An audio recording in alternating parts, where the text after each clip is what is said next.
Hello everyone, this is Rahul. So we all are using Google Flow AI to generate AI videos.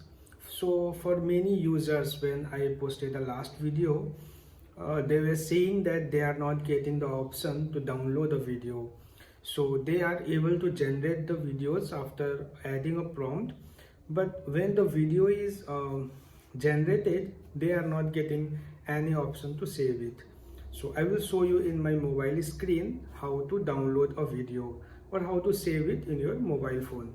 So here you can see the video is ready here. So what you need to do, just tap outside of this video. Here you can see the black area. So here you can see there is a download icon. So here if you will click it, and you have to select the option as original size 720.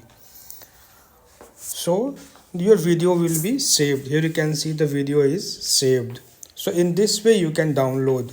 So many people are clicking on this three dot or here and there. No, you have to click on this black area and you will get the download option. So thanks for watching this video. Thank you.